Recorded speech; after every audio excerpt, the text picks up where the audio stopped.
Hey, Sylvia. I hear you've been busy. Uh-oh. What have you heard exactly? Nothing especially interesting. Mint just mentioned you've been working with the Heroes Guild. She's too nice to give me the real gossip. It's a major shortcoming if I'm honest. I didn't realize you two knew each other. I know all the heroes. After they go on their little adventures, they sell their trash items to me. It's basically my whole business model. Trash comes in, trash goes out. Of course, they keep the best stuff for their clients. So, I'm guessing you've got something decent in your inventory for once. Maybe something I've never seen before. Give it here. What? No, why would I do that? Suit yourself. I'm just trying to help you out. I know how this goes. You get your hands on a good ingredient and you're all excited to use it in a potion, right? So you throw it in your cauldron and poof, it's gone forever. But it doesn't have to be that way. What's the alternative? Easy. Hand it over to me instead. My clairvoyance lets me hone in on specific ingredients. Meaning, if you give me something good, I'll be able to find more of it. And then I can start offering that ingredient for sale in my shop. You miss out on the instant gratification, but you get guaranteed access to the ingredient in the future. Yeah, okay. I can see how that could come in handy. I'll let you know if I decide to take you up on it. There, see? You give me free stuff, and we all benefit. Mostly me, but still. I wouldn't expect you to operate any other way. But hey, since you're chummy with all the heroes, does this mean I'll be running into you at the guild hall? Nah. Despite the invaluable service I provide to the heroes, I'm not exactly welcome in their clubhouse. You set one fire, and suddenly everybody acts like you're a real liability. You set 2 fires, and you get banned for life. Consider yourself warned, I guess. Now, did you want to buy something?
That's all of them.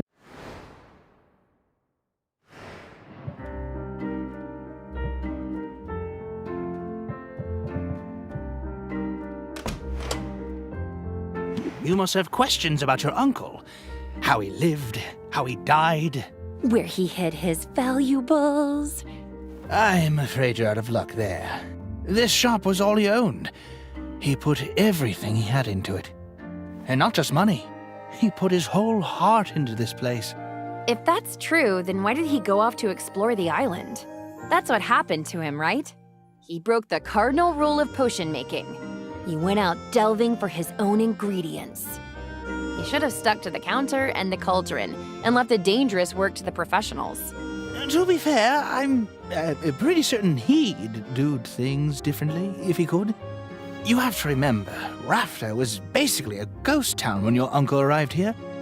There were fewer heroes around, which meant fewer resources, so even basic ingredients were costly. He had no choice but to go out and forage from time to time. His mistake was in how far he traveled. He wasn't content to just pluck magic mushrooms in the forest. No, he was too bold for that, too ambitious. In fact, your uncle would not be happy with anything less than an expedition to Maven's Castle, the haunted, crumbling citadel that was once home to the Witch Queen herself. See, that just sounds super dangerous to me. Oh, indeed. Everyone knows Maven's Castle is a dangerous place. It's located at the heart of an irradiated disaster zone full of twisted creatures. But the greater the danger, the greater the loot. So Oswald was hoping to find some kind of edge out there, a way to make his potion stand out? That's right, it was a desperate decision made under great distress. But if you think about it, it was a rather daring plan. Your uncle, he blazed a trail into the poisoned heart of this perilous land. bolstered by potions of his own making, he overcame a series of dangers, fighting, sneaking, and bribing his way to the cursed sanctuary of a tyrannical madwoman.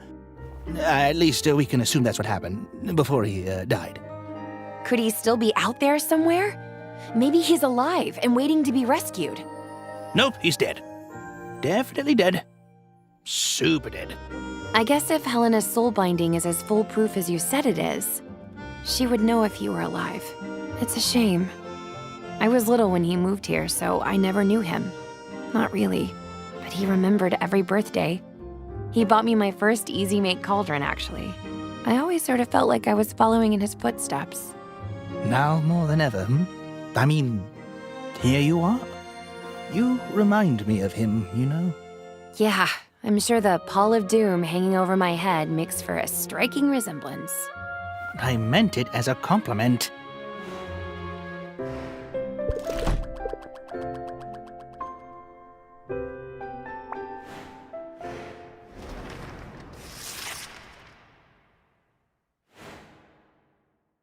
Now that the shop is up and running, you might think you know what to expect. But customers will find new ways to keep you on your toes. You'll probably have some of them asked to place a custom order soon. Oh! Like when I would order 24 donuts in advance, or an ice cream cake, or both. Man, I miss having disposable income. Focus, would you? Because this could help with your cash flow concerns. Custom orders allow a customer to submit a request for a specific combination of potions. But you have a choice as to whether or not you'll take on the job. Accepting the request gives you an opportunity to sell multiple potions at once, as well as giving you time to gather whatever ingredients you need for the brew. Sounds smart to me. I'll see what people come up with and go from there. Excellent. Now, if only I could stop thinking about donuts.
That's all of them.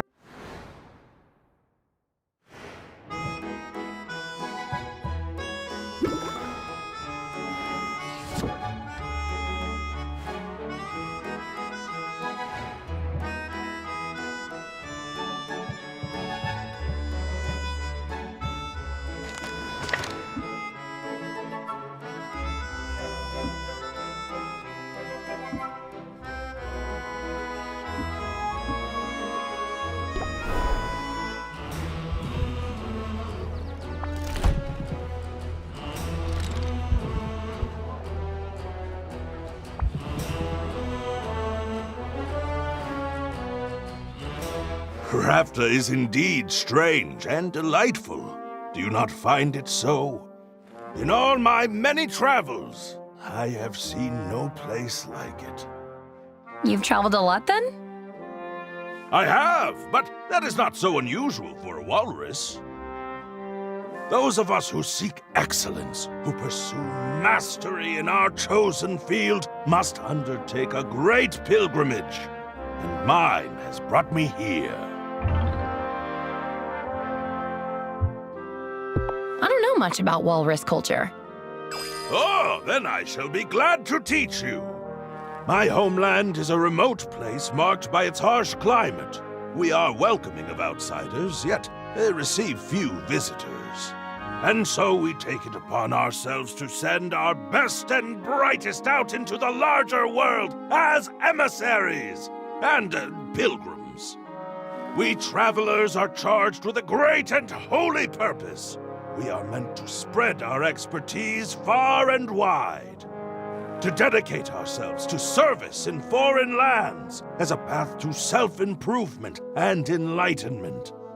Some of us have devoted ourselves to medicine, some of us philosophy, while others have created artworks of such indescribable beauty, you would weep to look upon them. And that's why you're here? To share your artistic talent? You are correct. My pilgrimage has brought me to Rafta's shores, and here I shall remain until I have created a masterpiece. But to create something more remarkable than the land itself, this will be a challenge. People will tell you that Rafta is a wild place, chaotic. But in fact, the opposite is true. For this island was built with intention. It was shaped by the hand of a powerful witch. Maven carved out the mountains. She charted the course of the rivers The very flora and fauna have their origins in her lab.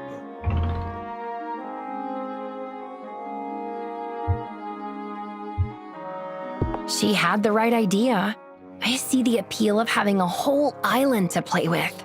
I do as well! For the grander the canvas, the greater the impact. This, then, is what Rafta means to me. It is a living artwork. Upon its every surface, I see the mark of its maker.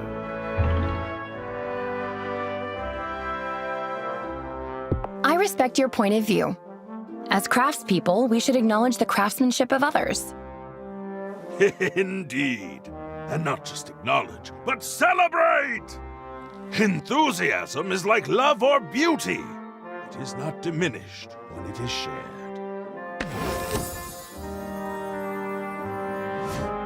I'll try to remember that when I'm back at the shop. Routine can make it difficult, I know, but we must do all we can to muster enthusiasm for the beauty that is all around us. This is what travel teaches us in the end, to look around with hungry eyes, to truly see a place, and to find joy in all that is different and strange and new.